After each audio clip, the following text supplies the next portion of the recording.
Welcome to Tech Talk. I'm John, And I'm Brent. and we are from the Theater People in Columbus, Ohio. We are here to bring you some general topics on technology. The way this is going to kind of go is I'm going to represent you as a layperson that may not know as much about technology. Brent is going to act as the tech. So, the thing that we're going to start with today is what everybody wants to know is home theaters. Um, Brent, is when we're talking about home theaters, is anything in the home considered a home theater? No, not really. I think we have pretty specific standards that we try to hit at least as a minimum. Usually, decent audio processing, typically surround sound, large format displays, and really a lot of ambient and room control. We don't want horrible acoustics or horrible lighting. All right, hold on. Is that there was a lot of big words there? There was a lot of things going on.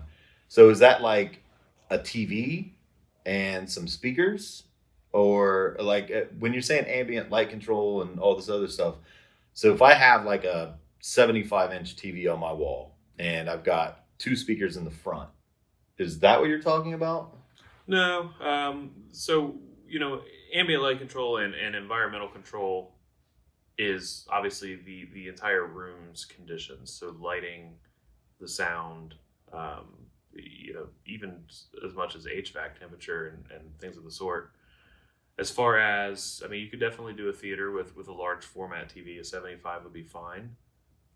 But when we start getting into audio, we're going to be looking more into surround sound mixes as opposed to two speakers is going to be more of a stereo setup. But with the stereo, can't I have like a surround sound mixer, or like a receiver?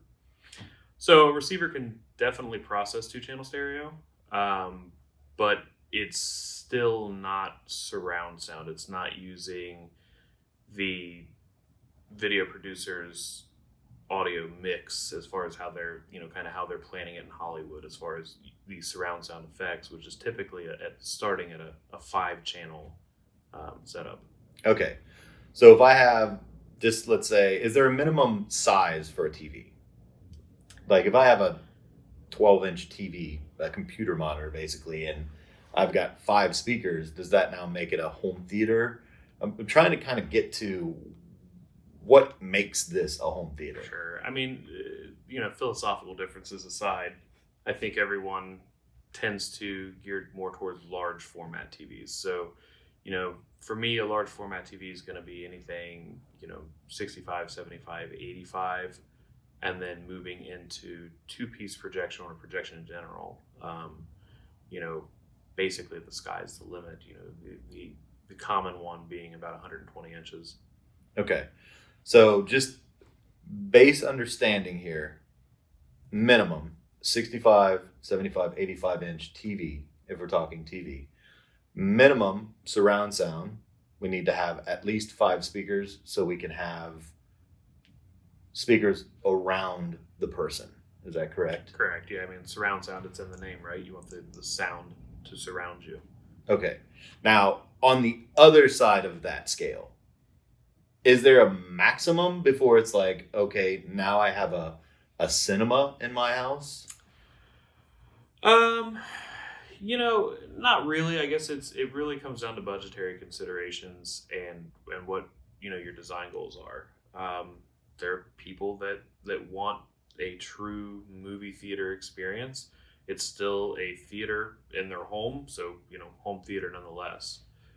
Now, is this achievable for a normal person to have a movie theater experience? And this is, I think, kind of the point we're trying to get to is we've got a minimum 65, 75, 85-inch TV. We've got 5 speakers.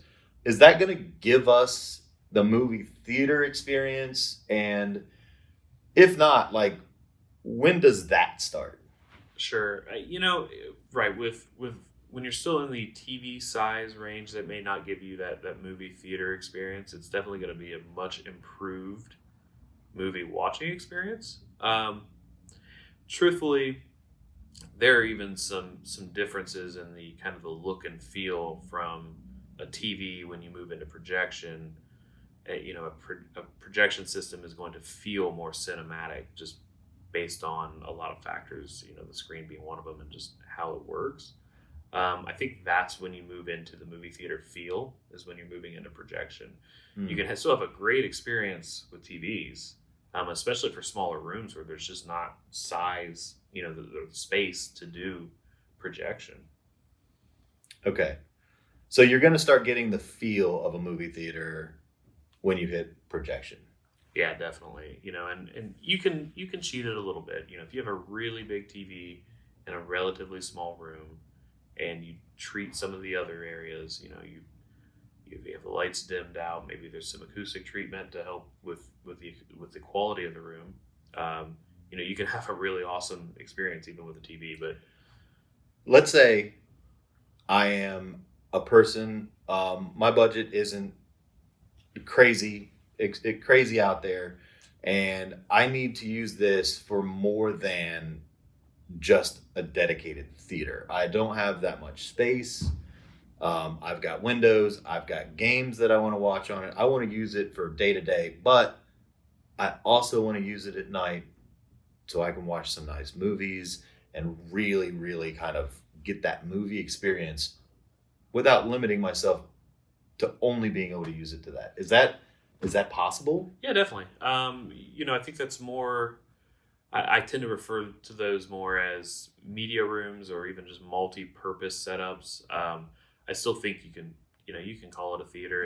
Again, we're getting into philosophicals here, but typically, just in my own head, to differentiate between the two, I tend to refer to those as kind of a multi-purpose room, and a lot of that is going to be, the design choices are a little different. We're going to be picking a different screen that's going to handle lighting a little better or a little differently, for that setup, as opposed to a dedicated theater. A dedicated theater, we're more concerned with accurate reproduction of the source material, whereas in a multi-purpose room, we're really aiming more for flexibility and use.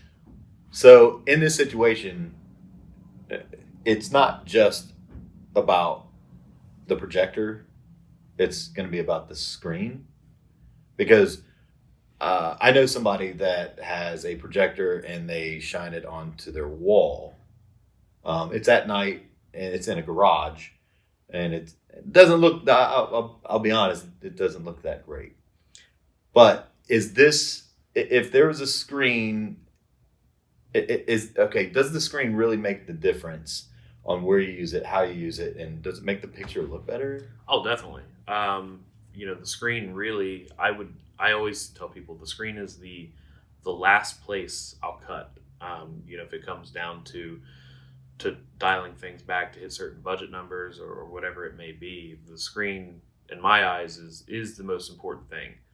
For one, it's there's not a lot, there's no moving parts, there's nothing to wear out, so you'll go through 3 or 4 projectors over the lifespan of your screen. But two, the screens really have become pretty high tech at this point, especially when we get into ambient light rejecting screens. They basically have special optical coatings on them that are designed to handle just loose light, ambient light in the room, because you don't want your backlighting and your overhead lighting washing out the image. You really only want the light coming from the projector affecting the screen. Ambient light rejecting. I heard that word. What exactly does that mean? So you've got a screen and it doesn't have any power. How does what's ambient light rejecting? What exactly is? How does the screen do something like that? So it's all through optical coatings, but you can almost think of the surface of the screen looking like mini blind louvers. They're at an angle to the viewer and to the projector, such that the light coming from the projector gets reflected back directly to you as the viewer as an image. But light coming from overhead or from the sides, because of the angle of those louvers, it doesn't get reflected to you as the viewer, thus washing out the image. It just gets kind of eaten up and absorbed by the screen. Well, I guess basically what we're saying, right? What I'm getting from what you're saying is a home theater can range from a bigger size TV with surround sound, and you can kind of curtail it to your wants and needs. Doesn't really have a top. It can go as high as you want. And that is what a home theater is. Yeah, I mean, there's definitely there's no upper limit.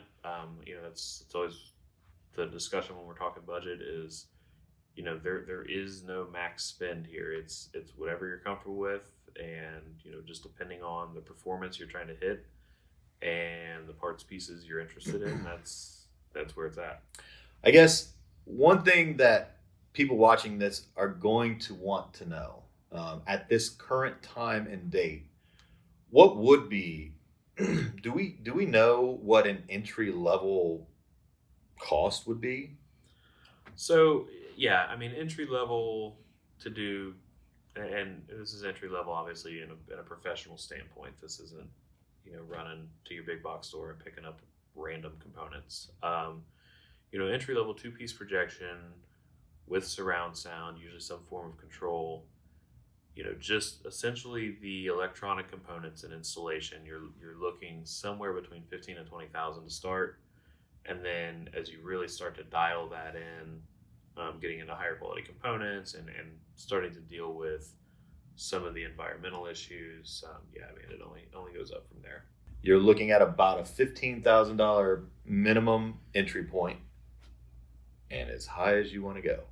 That is a theater, and this is the theater people.